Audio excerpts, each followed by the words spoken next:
Good afternoon, and welcome to the Jewish Policy Center webinar series.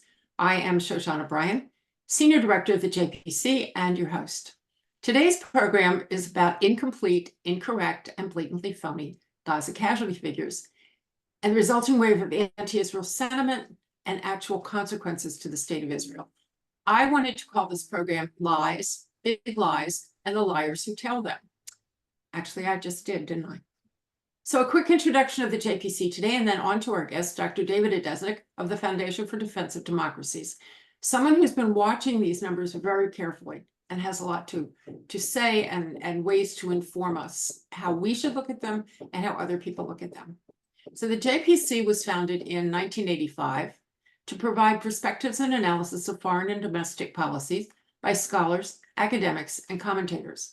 You can find us on our website, jewishpolicycenter.org. It's jewishpolicycenter.org.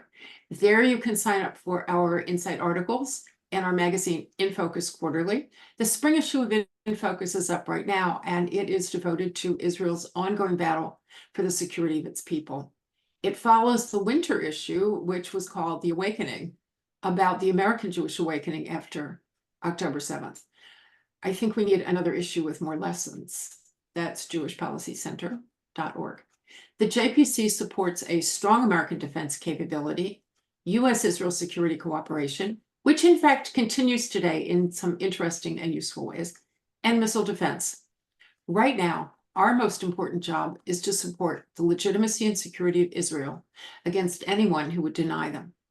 And more than ever, we support the government of Israel and the IDF in their defense of the people in Israel, and in bringing the perpetrators of the massacres, rapes, hostage-taking, and rocket barrages to justice, making Hamas pay, and making them release the hostages. As an organization that sits slightly to the right of center, the JPC advocates for small government, low taxes, free trade, fiscal responsibility, energy security, free speech, and intellectual diversity. A hot subject right now. If you didn't hear Hans von Spakovsky last week talk about American college campuses, please go to the website and listen. It was amazing. You can also watch the last 4 years worth of JPC programming. So here we are today. There is no war without civilian casualties. The Palestinian war against Israel has engendered casualties in the thousands in so-called intifadas, in individual acts of terror, and in the pogrom of October 7th. Israel's response has engendered Palestinian civilian casualties as well. How many? Depends on who you ask. Depends on who you believe, if you believe anybody. Figures from the Gaza Health Ministry have been cited by the UN, by Al Jazeera, and without question by American media and politicians. Our guest today is Dr. David Adesnik, a senior fellow and director of research at FDD, where he is responsible for oversight of FDD publications and the supervision of FDD's team of research analysts. His own research focuses on Syria and Iran, especially their illicit oil trade and Iran's use of proxy forces, which would include Hamas. Previously, David served as policy director at the Foreign Policy Initiative and was a visiting fellow at the American Enterprise Institute. For 2 years, he served as deputy director for joint data support at the U.S. Department of Defense, where he focused on modeling and simulation of irregular warfare and counterinsurgency. He's also spent several years as a research staff member at the Institute for Defense Analysis. He has been the recipient of fellowships from the Council on Foreign Relations, the Carnegie Endowment for International Peace, Harvard. Maybe we don't want to talk about Harvard right now, David. And the University of Virginia. His work has been published in every media outlet you think it would be and should be. And he's been a commentator on a number of cable television networks and radio programs. He holds a PhD and an MA in International Relations from Oxford University, where he studied as a Rhodes Scholar. And now, David Adesnik, the floor is yours. Thank you so much for the kind introduction, Shoshana. It's always been great to cooperate with the Jewish Policy Center and with you. And thank you for this chance to talk about my work. It's interesting that you mentioned lying liars, lying lies, liars, and lying liars who tell them, just because the former Senator Al Franken, author of a book effectively by that name, lives just a few blocks from me in Northwest DC, and one occasionally sees him at the door of his apartment building And I can tell many residents of the neighborhood own his books because when we have used book drives, there are many, many copies of Al Franken books being donated. As for Harvard, I regrettably don't have a lot of insight into the current situation there based on personal experience. It was over 20 years ago. I was there as a fellow. Even though it was during the relatively early stages of the Iraq War, there was not a shred of activism that felt intimidation or threatening to Jews, to Israelis, and even the sort of anti-American tenor was just the usual for the People's Republic of Cambridge, rather than anything that was out of line. But let me turn to the question that we're really focused on today, which is the casualty numbers coming out of Gaza. And the first thing is say, why are they in the headlines right now? And that is because between the May 6th update from the UN's Office for the Coordination of Humanitarian Affairs, or OCHA, OCHA, and the May 8th update issued by the same organization, the number of purported casualties among women and children specifically fell nearly by half. In that first report, May 6th, it was more than 9,500 women and more than 14,500 children, or 24,000 together. In the next update, you had a number slightly under 5,000 women and slightly under 8,000 children, or 13,000 individuals together. So 11,000 individuals seemed to leave without an explanation. And when I say without an explanation, right, the UN didn't come out and say, we're changing our methodology, we're changing this or that. I think the real hope was that absolutely no one would notice. And if you were just a typical reader, you wouldn't have much to see. These are actually in fairly small print and other updates. If you looked carefully, the thing that would sort of tip you off is that in small print next to the first one, the higher numbers, it would say source : GMO. That's the government media office in Gaza, part of the Hamas-controlled Ministry of Information. If you look at the second one, you can follow an asterisk down to even smaller print beneath, and it would say source Gaza MOH, or Ministry of Health, also a Hamas-run organization in Gaza. So the first thing really to take away there is that there have been two separate organizations distributing these statistics to journalists, to the UN, and to others since the early days of the war, and they don't even distribute the same numbers. And the UN at first, you could see their spokesman when he first got up and got a question about this, really had no idea what to answer. Although then he was told, yes, there was a change, and now they're clear, yes, we changed from the government media office to the Ministry of Health. The bottom line is both of those sources are quite problematic, but one is even wilder than the other. So let me provide a little bit of background if I just step back chronologically to the beginning of the war. You may recall that in the first weeks of the war, it was actually specifically October 16th, there was an explosion at Al-Ali Hospital in the northern Gaza Strip. It happened in the evening, so it was dark at local time. I believe it was only afternoon here. And within an hour, sources from the Ministry of Health told journalists that this was the result of an Israeli airstrike and that 500 civilians had been killed. Journalists rushed to put that on the front page around the globe. It was false information, but we wouldn't learn that right away. Really, the Israel Defense Forces, IDF, were actually quite good. Within a few hours, they had counter evidence up, including a recording and a video. There's a complicated story about the video, and ultimately it would not be seen as decisive. But the next morning, once the sun was up, what you could see in that parking lot, there was no big crater of the kind you would associate with an Israeli bomb. There was a smaller one. There were signs of burning that are more associated with a Palestinian rocket fired by Hamas or Islamic Jihad, and no one's ever pinpointed the specific person or group, but the kind that would have exploded and killed people in the parking lot. And so, ironically, you had a case where it was the recklessness of the Palestinian terrorists killing their own civilians that was quickly blamed on Israel. And the fact that it happened so fast before anyone had a reasonable ability to know what happened or count the number of dead sort of says something important about the Ministry of Health and the fact that even if we conclude, as I would at the end of this discussion, that it's the quote unquote more credible of the two Hamas organizations, it's still a deeply flawed one. If you recall the headlines, of course, they were officially couched with Israeli airstrike kills 500, comma, Palestinians say, right? So you cannot say it is truly, literally false because that is, in fact, what Palestinians and their authorities told the media.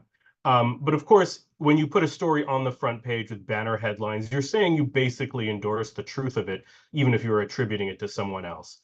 And then within hours, you started to see the revisions. So first it was, instead of Israeli airstrike, just explosion. And then, basically the media soon retreated, but of course the story remains in many places. Of course, people think it's the media's later corrections that in fact are the false part of the story, and it's the, Western media covering for Israel after it initially revealed Israeli perfidy. But one of the things that happened in the days after this is President Biden expressed a lack of confidence in the casualty numbers coming out of the ministry, actually a sensible sentiment at that time, given that they had clearly misrepresented the 500 dead. And in response, the ministry released a list. It was in a PDF format. You could convert it to a spreadsheet for easier use, which is what we do for research, but of about 7,000 names of the individuals it purported to be dead, along with their gender and their age. And from that time forward, you started to see sort of the more of an effort from the Ministry of Health and other offices there to back up their assertions about the casualty count. Things soon got complicated because, of course, the ministry and its officials are based in hospitals. Israeli ground forces entered Gaza. To their detractors, there is outrage that they would go into hospitals. Of course, when Israeli forces avoided bombing, but went in on the ground to hospitals, they found, say, video footage showing that hostages has been kept in hospitals. Of course, they found a smattering of light weapons, and they found, of course, parts of the Hamas tunnel network under those hospitals. And in fact, it only would come out months later, just that there was even more extensive tunnels than the Israelis previously wanted to say, because there was an intelligence risk of revealing how much they knew. So as they went into the hospitals, of course, the ministry relocates its people elsewhere, away from the Israeli threat, and as well, they start to lose communication. And they had previously been counting the data, at least they claimed consistently. There's still verification issues that hospitals, of course, would record the number of patients or bodies that came through. So you really had something like a direct reporting chain. And what happened is, even though there was really direct deception about the Ali hospital blast, journalists really rallied in a way to rebut President Biden and say, no, we should believe the Gaza numbers from the Ministry of Health. The first point in the ministry's favor in most of the journalistic accounts was, as I said, the chain of reporting directly from hospitals. The second is that in previous conflicts, they had gotten the number sort of within 10% of what the Israelis said in terms of total casualties. That's a fact. Although really there was sort of a different information game running at the time, something that continues now, which is they never tell you how many are combatants. And back then, sort of the way it worked, especially in 2014, which was the other conflict with really a substantial number of civilian fatalities, is that they would just give you the number, and then NGOs, which didn't really have to be as responsible, would then claim that 80% or more were civilians, something the Israelis debunked with a careful study after the war. So, to my mind, that's hardly evidence of a great track record. Nonetheless, this became the media position by consensus.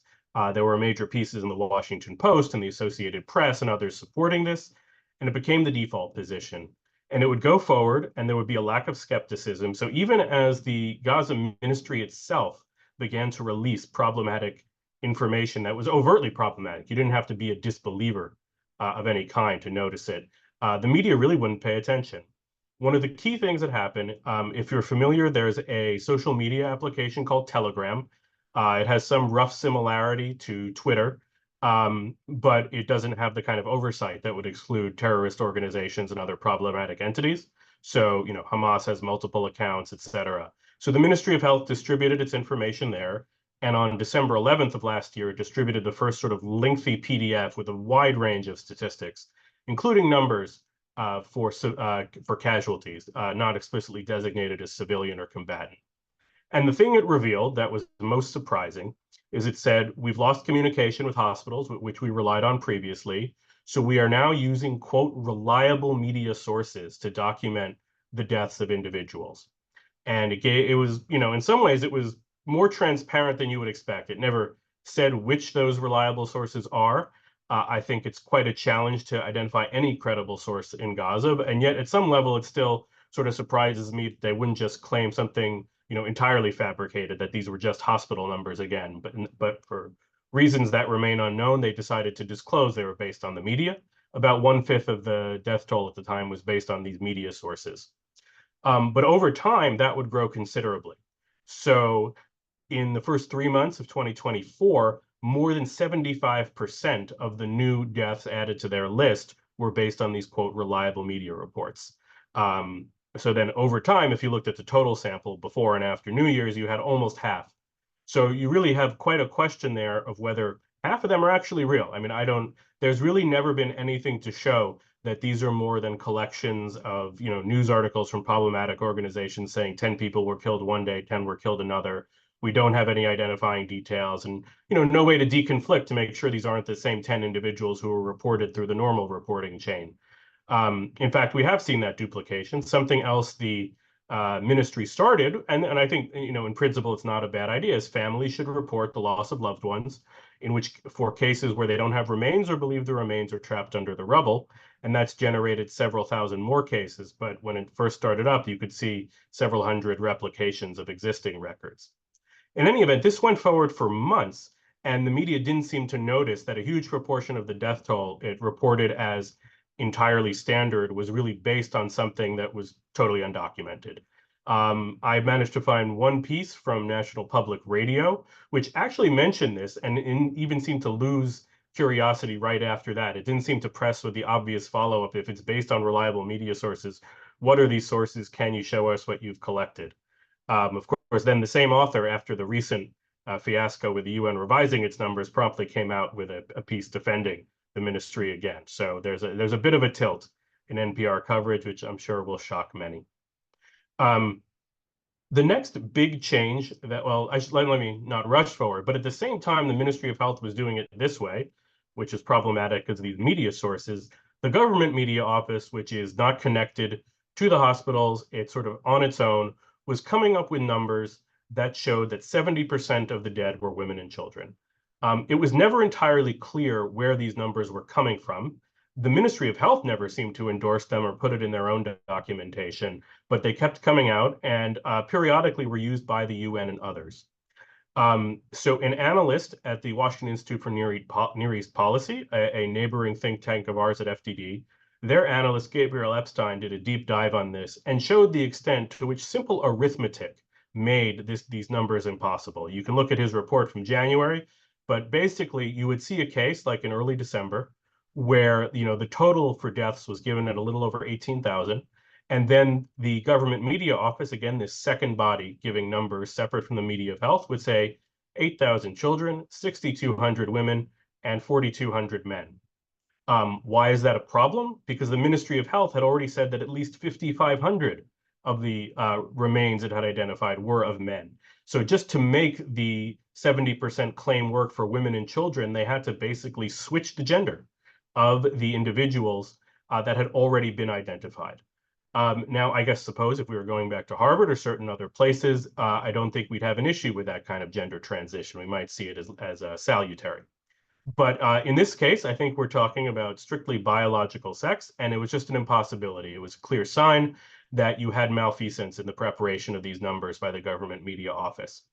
And yet, beginning in March, well after this is established, the government media office it becomes the source for UN's OCHA office, or OCHA, and they convey these, and that's one of the main reasons that it's sort of validated for reporters. The United Nations, which perhaps if we talk about UNRWA and other things the United Nations has done, and the reason the audience here may not have so much confidence, but in general, that they are seen as this neutral interlocutor who can tell us the ground truth better than anyone else. And this finally leads up. There's more to the story in between, but this leads up to the moment between May 6th and May 8th, when all of a sudden the UN drops the number dramatically, 11,000 in 2 days, and people start to ask what has happened. That's why it became a headline. The Jerusalem Post, I believe, is the very first organization to notice this and had a short item on it. FDD then quickly amplified it, and right after that, sort of phones started ringing off the hook, and I was spending my weekend explaining to journalists much of the backstory that I just gave to you. If you're interested in it in print form, by the way, Commentary Magazine recently published a fairly lengthy essay that recounts much of what I just told you. And you can look, it's in the newest issue, I believe it's dated June, as well as a shorter piece in National Review Online, where you can find my summary of what happened after the UN made its change. And for those of you who enjoy social media, I've done threads on it, and I was really quite shocked at the level of response. I have never been an avid tweeter or Xer or whatever one calls someone using that platform these days.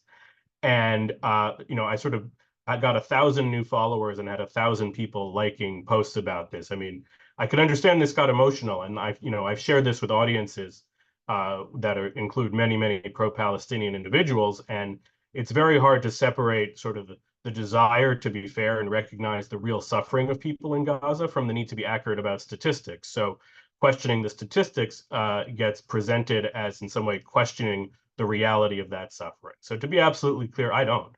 I think we have a foundational moral disagreement about who bears responsibility ethically for what's going on, and I put that firmly on Hamas for starting this war. And we can talk about what measures Israel has taken to fulfill its responsibility to protect civilians. But ultimately, it has to come back to the fact that we are engaging in a key analytical exercise about these numbers, and we need to do it now and not just wait till the end of the war. And let me just finish with a statement of why does it matter? So if you watch the State of the Union address, I confess I didn't. I read it afterwards. I don't think I would have enjoyed it too much. But President Biden said 30,000 Palestinians had been killed in Gaza.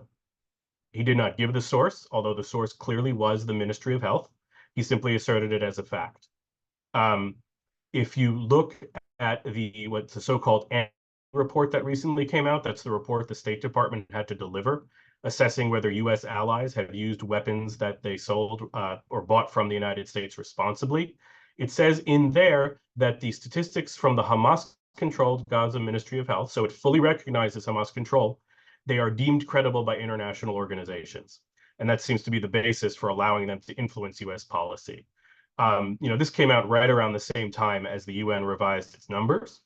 And, I think the response there would be that if the basis for trusting these numbers for U.S. policy is that international organizations believe they're valid, that was completely discredited when the UN made its change. And there needs to be a change in how the U.S. handles things. And even Secretary of State Blinken, when he went on Meet the Press, he said, well, how did we conclude that there was a problem, that we assess it's likely that Israel misused weapons or used them in a manner inconsistent with international law? He said it's because of the totality of the damage and harm done to men, women, and children in Gaza. So basically, he was saying, and what appears to be on the basis of these numbers coming out of Hamas-controlled organizations, that he is going to presume Israel committed violations of international law. So for the reasons I presented, I find that deeply problematic. I hope this debate has opened up in a way that will lead to change. I think there are members of Congress from both parties that are extremely interested.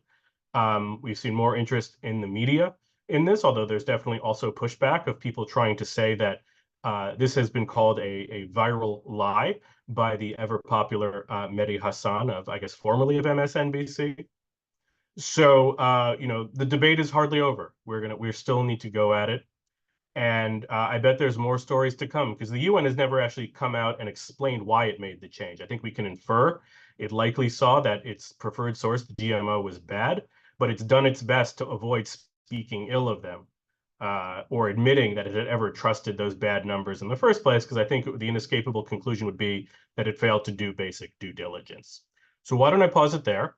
I happen to have one of these reactive lights in my office where I am that turned off the lights while I was talking to you because I wasn't moving sufficiently. So you'll see they just popped back on. But besides that, thank you again, Shoshana, for this opportunity, and I'm eager to hear questions. David, thank you for a really important presentation. I want to understand something as we're talking about reliable media sources, which is what everyone says they were using. Where do reliable media sources get their information? If they got their information initially from anybody in Gaza, then they were getting their information from Hamas-controlled spaces. They are then considered reliable. So having taken it makes those statistics reliable. And then Hamas grabs them back and says, we took it from a reliable source. It's all the same. It's just a big cycle. It's all the same thing. Yeah, well, isn't it? of course, in some ways, it's hard to tell exactly where the game begins because, reliable media sources, they never specified could that include even social media? Is it sort of the sort of very pro-Hamas Islamist publications that are in Gaza, or even basically news networks controlled by Hamas, like Al-Aqsa? Um, are they somehow trying to take it from certain sections of Western media that have limited reporting in Gaza? And also, how do you even get, say, basically somewhere north of 10,000 entries by covering those media? It's not clear what the criteria were, right? So how much does a media organization have to report before the organization treated it as credible? We really have no insight. Obviously, if they truly wanted to demonstrate what they were doing and be transparent, they would release a spreadsheet with the entries and saying, okay, this article from December 17th reports this many people, and they'd also probably have to give some account of how do you deconflict it and make sure it's not the same people as a different article. So, I honestly don't know. Was there even a practice that took place? Did they have their interns just collect anything they could off the web and call it a number? We really don't know. So this goes with a couple of questions that have come in while you were talking. And someone points out that even now, media sources tend to report these things from the Ministry of Health. Some of them will say Hamas related, some of them will not say Hamas related. You mentioned that seems to be a little bit of, I don't know, soul searching in the media or fixing up in the media. On the other hand, those numbers are still out there and the Gaza Ministry of Health is still a source. How do we get them to stop doing that? So, right, as I explained, the UN shift was from the GMO, the Government Media Office, to the Ministry of Health. And while keeping a firm eye on the relative merits, right? So, as I mentioned, GMO had the wild claims necessary to support the 70% figure. And there has been, relative modesty in a sense from the Ministry of Health. So, even the people who are taking this more seriously are seeing it as a reason to disregard GMO and shift to the Ministry of Health. And I think we have to go further. Obviously, maybe if we at least make that shift, we've cleared the first layer of soil off of the problem, and maybe then we can start looking into especially this question of the reliable media sources, as well as other issues. So one interesting thing is I've been in touch with a Harvard-trained economist who teaches in the UK. He's actually been a staunch defender of the ministry initially when President Biden criticized it, but he noticed something that I noticed as well as my friends at the Washington Institute, which is, even the entries that the ministry presents as complete with all the necessary data, 4,000 of those are missing data. So, this largely includes ID numbers because obviously, and this is one of the reasons I think their list caught on initially, by actually providing a unique ID number that's roughly equivalent to a social security number, that gave the sense that these were real people. But now you have thousands where there's the number is invalid. I can talk about why it's invalid if people are interested. Simply missing, or has something else wrong with it, like the absence of age. And those are the ones considered complete. So we don't even know what there might be for the ones that they consider incomplete. So I'd say to sum that up, we've maybe scraped away one layer and need to then go after the next. So apparently not everybody is on the same page because someone just wrote in that last night on the Senate floor, Bernie Sanders used the 35,000 number and the high percentage of women, children, and he added the elderly. This was during a speech in support of the ICJ. So the question is there a way to go to the Senate, to go to people like Bernie Sanders? Is there a way to go to him and say, look, Senator, here's your problem? Do people do that? Or are we supposed to just say, oh, well, that's Bernie Sanders and we don't care? We do care. It may be hard to get Senator Sanders' staff to agree to a briefing on this subject. I, of course, make myself available for those who are interested. One important point to flag, as you said, Sanders still used the 35,000 figure. So one maneuver the UN engaged in is they said, look, we're revising the number down by 11,000 for women and children, but the total is the same. So even though we're removing these 11,000 women and children, we're not lowering the total by 11,000 correspondingly. And that gets into this whole question of the difference between identified and unidentified fatalities or deceased individuals. And this is really what's tripped up a lot of people And what happened basically, as I told you about, compiling numbers based on, quote, reliable media sources.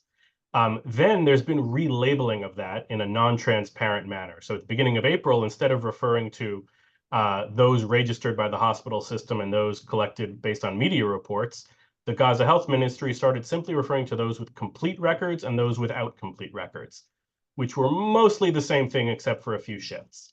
And then that got further relabeled as identified and unidentified. And what's actually happened is people assume that identified means we know everything about them. And those are, in fact, cases where a name is presented, usually with an age and an ID number. And then the question is, what does it mean to be unidentified? Few people understand that that's a relabeling of these deaths reported based on media sources. The common misunderstanding, whether the UN promoted it honestly or not, is that unidentified means they actually have a vast backlog of remains or partial remains that they can't ascribe to a particular individual.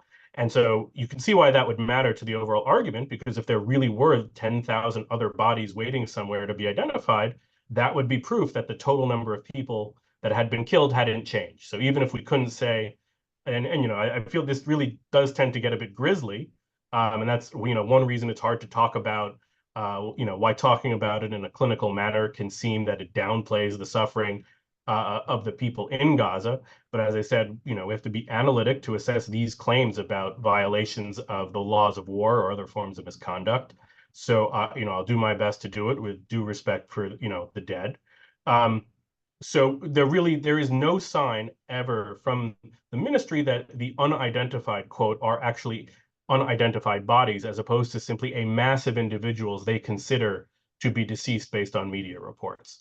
And so that remains the UN rationale for not lowering its top line. And so news stories, like, trying to remember if it was Reuters that ran one or someone else, that basically said, UN adjusts statistics, total number of dead still the same. It was really a remarkable way to bury the lead, as they say in the news business. I mean, all the responsible organizations led with the fact that the number of women and children was reduced by 11,000. And those who didn't want to concede that sort of presented it this other way. So that's, I think, the reason why you will see Sanders and others stick to that top line. They may even acknowledge that the number of, quote, identified women and children is lower. They may offer the excuse that, of course, if you count the unidentified, there's more. To some degree, once again, arithmetic gets in the way. There's not really much of a way to fit 11,000 people who had previously been considered women or children into only 10,000 unidentified individuals. You could adjust a bit more. You raised the question of the elderly. That's a shift that made things a little more complicated when they started breaking out another category, because then over time, it got a little harder to say whether certain numbers had increased. They've actually released a full list of 24,000 names and ages, and I've crunched those numbers. And actually what you see is it's pretty straightforward. Anyone who's age 60 or above is considered elderly. And if you look at the spreadsheet, you can immediately determine how many were men and how many women if you just want to determine gender.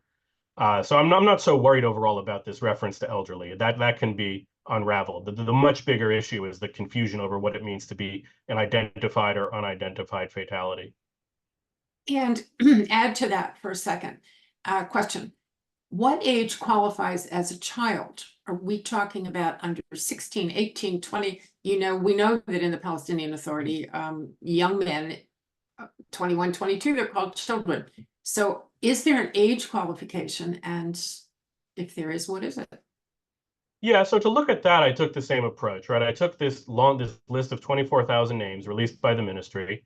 You put it into a spreadsheet, and then you divide it up based on age. And you can see it's anyone who is 18 or older, meaning they had reached their 18th birthday as an adult. Anyone beneath 18 is a child.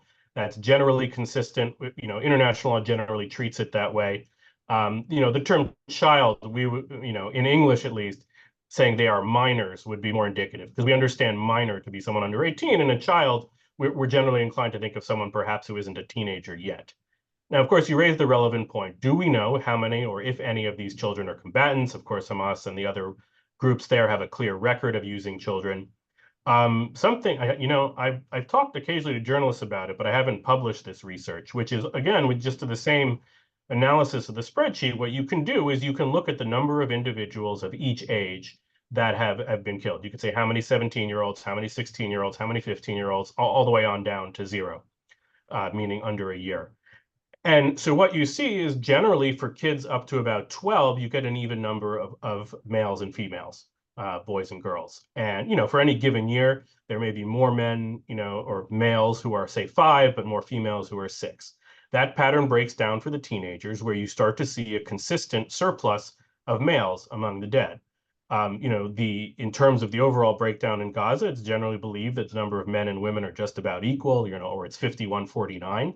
So if you start to see that 60% plus of the 15, 16, and 17-year-olds are men, you can give multiple explanations. I do think the most compelling is that a lot of them have taken up arms. We know they took up arms in the past. And when, others have theorized, well, it's simply possible that men traditionally get more risky things. So whether you have to get food or any other supply in a war zone, you send the son out to do it, not the daughter. It could be. But the fact remains, given this gender imbalance, it is likely that, several hundred of those individuals were fighters. It doesn't dramatically change the overall picture of casualties, but it's a factor that it's one of several that have to be adjusted. So, basically, I include that sort of at the tail end of my piece and commentary. And so, for example, another factor is this list is sort of, it's always presented, or at least implied, this is a list of those killed by Israelis. But for example, it seems to be a list of all dead, and that includes many killed by Palestinian munitions, such as the victims at Ali Hospital from back in October. The Israelis said that there were about 9,500 rockets total launched in the first month or two of the war. I could get the exact date.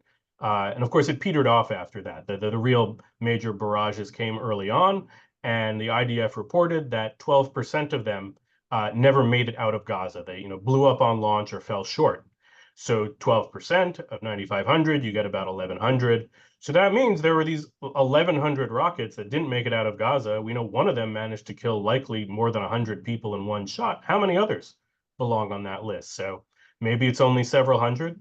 But the point is, there are a whole other set of adjustments we would have to make if we were really serious about accuracy that we're not even getting to, because we're still trying to adjudicate this big question of, can we get the UN to admit it switched from the GMO's wild numbers just to the Ministry of Health's problematic numbers? And a listener points out, apparently no one died of natural causes since the Israelis entered Gaza. There's no, Bernie Sanders said, okay, there's men and women and elderly and whatever. Did nobody die of, I don't know, old age or whatever? So that's a difficult question. The ministry has never really been super clear on this. It has told reporters on occasion, I have seen it asked literally, does this list you release of war victims include natural deaths? And it says no. On the other hand, it hasn't done much to say how many natural deaths there were. It hasn't. It also says we only include basically those who had violent deaths. So, and in their view, that means we are not including many individuals who we would say, died of disease or other problems brought on by the war, since of course violence has indirect effects as well, not just, destroying bodies. So ultimately, those are very hard to adjudicate. I'm not inclined to take the ministry's word on anything, but at least for the record, it has denied that the numbers include natural causes. My thought is, the Israelis should put a higher priority on intelligence, examining what they've captured, and see if they've captured information from the ministry or others indicating how they really do this. Okay, so I want to stop at this second and go back to something that you said a few minutes ago as we were discussing numbers of deceased individuals. And I just want to make clear that we take them very seriously, that we believe that Palestinian children are a tragedy in this war, Palestinian teenagers, Palestinian adults, it's all a tragedy. It is a bad thing. That doesn't change the fact that it may be a necessary thing. If Hamas is going to start a war, there are going to be casualties. And I agree with you that some of us would say that they are responsible, and other people would say that the Israelis are responsible. But I also think it's the emotionalism that goes with this that drives the media. They want to be seen, and I believe it drives the US government. They want to be horrified. And so they are horrified. They want to be extremely sympathetic, so they set aside anything that would allow them to be somewhat less sympathetic. I haven't heard the New York Times saying that this is a result of choices that Hamas made to put its military under the civilian population. So we used to call them human shields until Doug Feith, very astute person who has joined us here before, Doug says they're not human shields. They're human sacrifices. The goal is to have them die, to tick that emotional spot in the media and in the governments and have them blame Israel. And I can't get over thinking that, yeah, Doug's really right. The responsibility for it has to be placed somewhere, but I don't want it to be I don't want it to be out there that someone thinks we don't care about them. We absolutely care. It matters to us. Which leads us to a question that someone sent in. You have been in Iraq. You worked with US forces in Iraq. Can you talk about how the US government dealt with the possibility of civilian casualties when we were the ones who were dropping bombs on people? And is it the same as what we say about the IDF when they do it? I think of us as both ethical armies. I mean, let's be clear. I think we are both ethical armies. So I can discuss that issue more based on my recent knowledge rather than my role in Iraq. Okay. Not for classification reasons, just that wasn't my responsibility. Just to explain what I did do, I was with a unit, sometimes they nicknamed it CSI Baghdad. It was sort of a forensics unit. It was technically part of explosive ordnance disposal, or EOD. They were responsible for units that dealt with the roadside bombs that killed so many American troops. But I was not on the front lines. No one should mistake me. I was a desk jockey. I crunched numbers for the commander. And they also had a forensics unit, which really, I'd go in there and sometimes and see it. They have these wires and other pieces from the bombs that had exploded, and they would even help Iraqi courts try to prosecute people. So that was what my experience was like over there. It's more recently that I've encountered this issue, especially with regard to the counter ISIS campaign, or as counter Islamic State campaign, of course, where the US led a coalition. And there were some very bloody urban battles. And definitely in this debate over what has happened and what the Israelis are doing, those battles in Raqqa, which is in Syria, and Mosul, which is in northern Iraq, have become a constant reference point for people who want to ask, what is sort of the norm, the baseline for fighting a terrorist group in a dense urban setting? Because, the other cases we might want to use, don't we have a sort of organized combatant who we would never want to model ourselves on? So we're not going to look at what Bashar al-Assad did in leveling various Syrian cities, because, yeah, of course we could say we're better than him. It's not hard. We can look at what Putin has done in Mariupol. And again, the murder is just so widespread and deliberate. It really wouldn't be sufficient just for us to say we had beaten that standard. But we don't have a lot of great cases of these kind of sustained battles in urban environments. So people have looked a lot at Mosul and Raqqa, which are probably the largest sort of set-piece battles of the war against ISIS. And even now, there's a tremendous amount of uncertainty about the number of civilians killed, who killed them, and how. So the US government, with regard to Mosul, the issue of responsibility, like if they came out with a number in a way, it would be like saying, we're going to take responsibility and perhaps even compensate families. And so their verified number, I think in the end, was only several hundred civilians who were killed in that battle. The number that is most frequently cited now in Associated Press investigation, I think it was based on funeral homes and other things, determined that there was likely 10,000 civilians died in the battle. But even within that, it's very hard to distinguish who was killed by which side. Right? ISIS, in a way, was even more contemptuous of civilian life in some ways than Hamas, because it didn't even really represent the people it was controlling. So it would just, shoot people as necessary if they went into the wrong place. Something that there are reports of that happening in Gaza, but it hasn't been a frequent theme. And likewise, that they had tunnels, they used human shields, etc. There are definitely some documented cases. One case where the U.S. dropped a bomb, and they didn't realize there was 100 people in a building. They were targeting the snipers on the top, and that really led to a whole sort of check and hesitance after that. So it's somewhat difficult to say how similar or different they are. If you look at the numbers, if you go with just the lower and higher estimates of how many militants and civilians were killed in Raqqa and Mosul, you could come up with numbers that are very similar to what we're seeing in Gaza, or numbers that are very different. And that, of course, also depends on what you assume about Gaza. So it's quite a tough situation. And also, is it the absolute number that are killed, or is it the ratio that matters? Strictly speaking, from an international law perspective, neither is the governing factor, right? International law has a standard of you must avoid excessive use of force that causes excessive harm to civilians. There's no firm definition of what that is. We only know that it is based on the commander ordering a particular strike at a particular time based on his assessment of the military value of the target as opposed to the civilian harm. So it is absolutely not something cumulative. It is not, you absolutely cannot say under international humanitarian law, X thousand people died in Gaza, that is excessive. The law, and of course it's not binding law. We don't really have courts that enforce international law, but it's a basis for discussion that's frequently used. You simply cannot say that.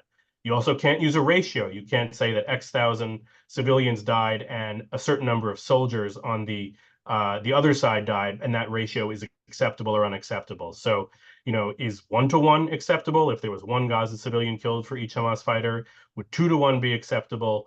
I mean, the numbers generate sort of, I think, a different gut response from people hearing it, but the bottom line is it doesn't answer our question. If you're looking at crime and the question of whether something breaking international law, it has to be based on the individual strike.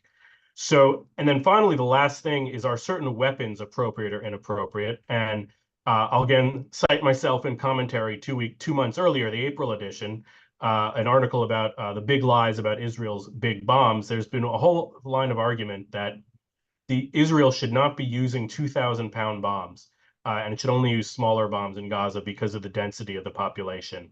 I break down there why that's a false argument, and despite that, I guess I didn't persuade enough people to prevent it from reappearing, because the U.S. government has suggested it's holding back 2,000-pound bombs from the Israeli military because they're too big to use in Gaza.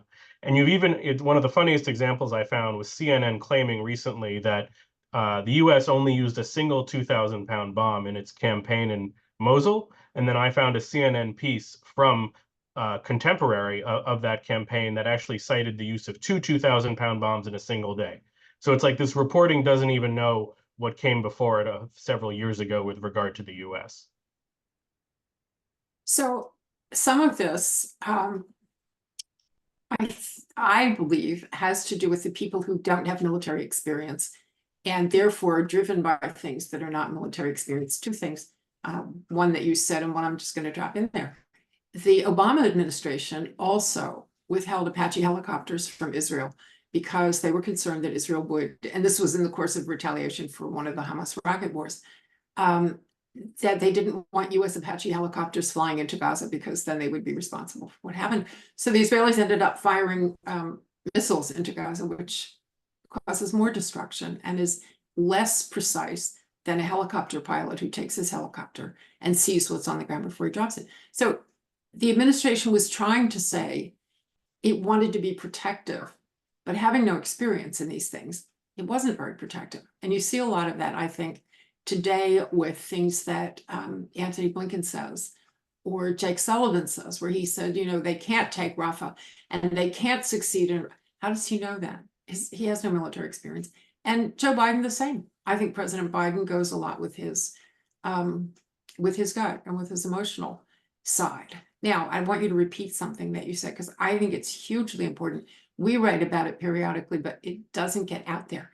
And that is proportionality in warfare. And it being a function of military necessity on the target and the relation of civilians that are then killed collaterally. If you would say that again in the way that you say it, which is better than the way I say it, I think it's one of the most important things that's been overlooked in the entire war.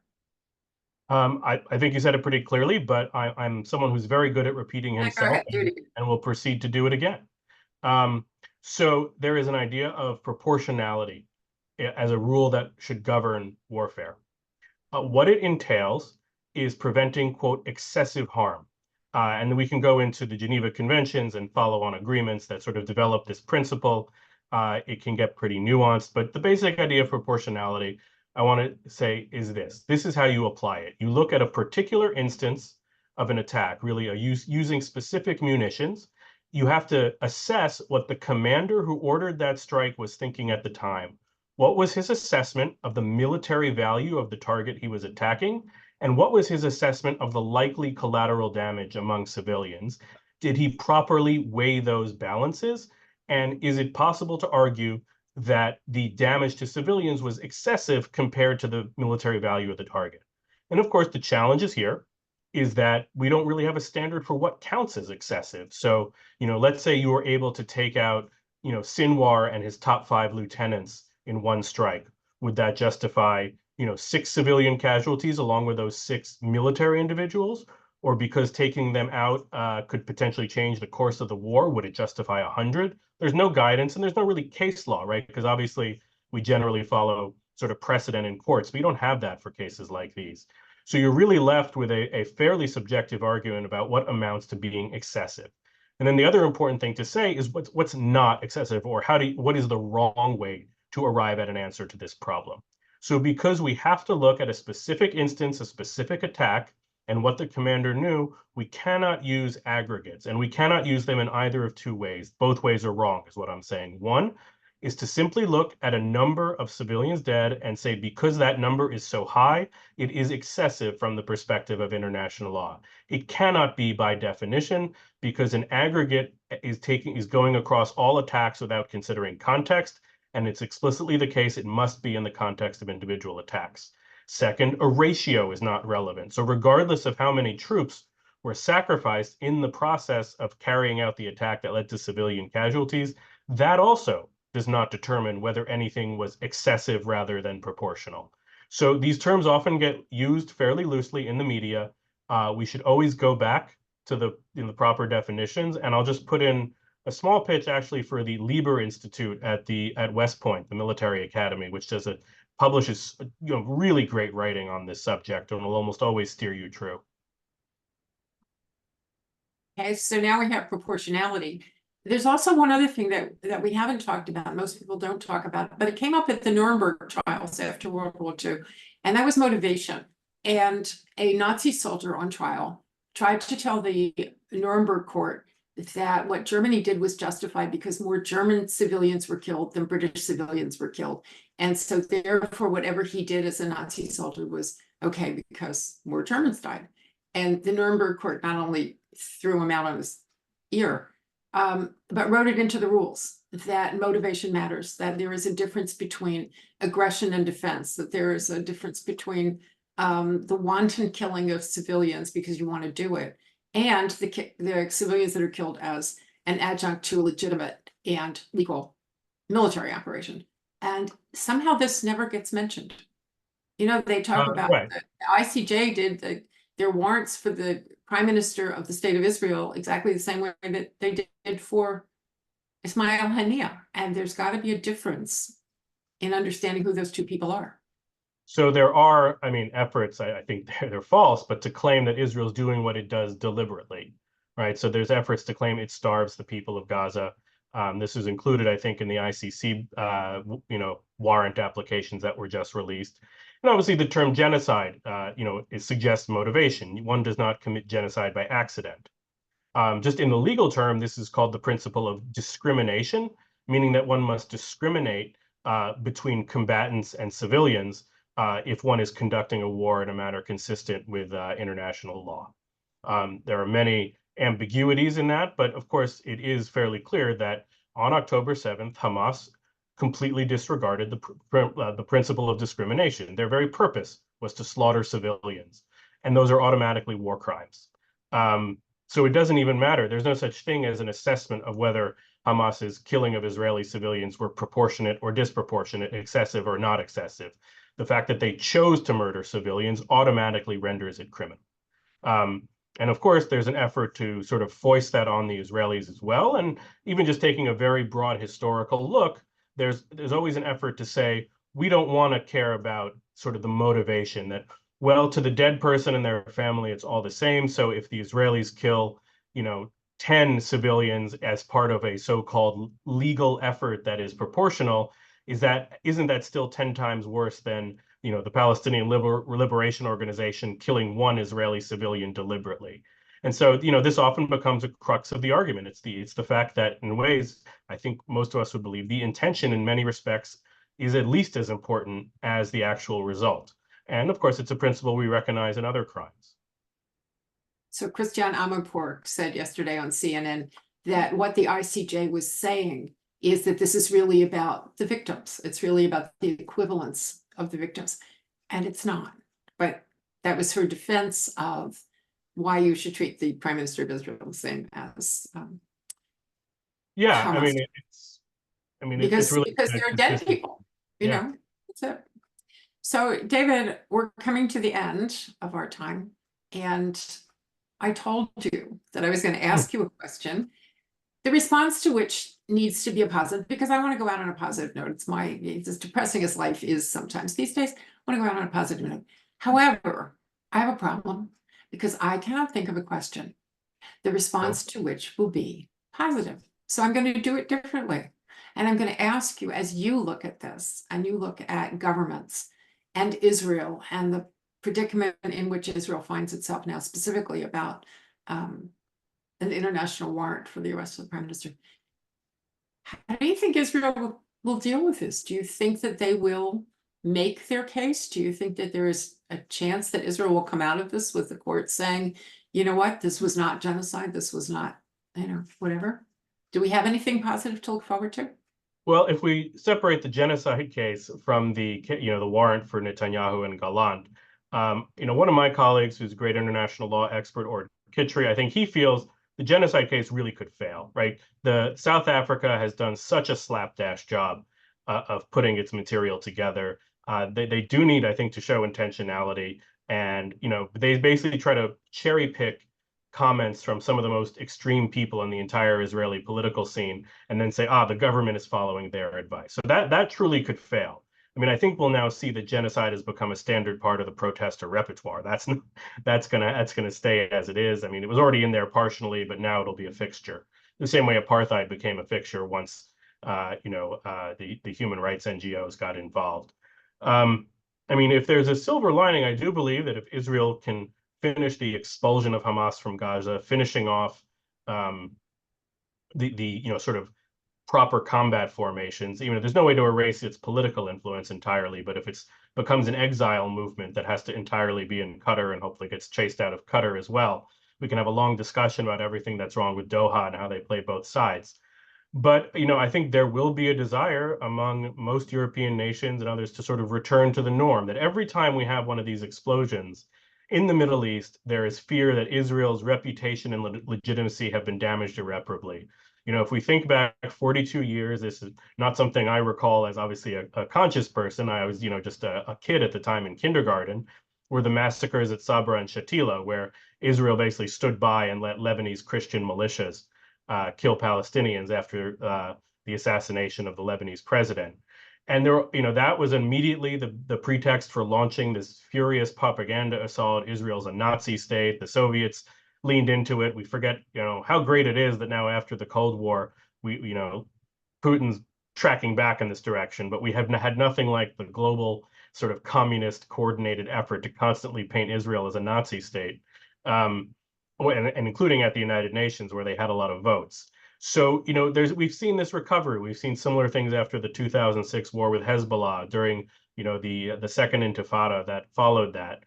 Sometimes we see this with the United States as well. If you recall just how unending the talk was of the U.S. reputation being permanently damaged by the war in Iraq, already you could see European countries wanted something better as soon as there was a new administration, regardless of whether it would have been McCain or Obama. So if I'm going to give you something optimistic to end on, it's that there really can be a recovery, and the doom and gloom about Israel's legitimacy can be dealt with. I'll take it. That's All right, David, I'll take it. But I want to thank you for joining us. Thank you for explaining things that are very difficult to explain. And they're difficult because they involve human beings. And we're sensitive to that. So I thought you did a great job of reminding us that these are about people, but you have to have standards.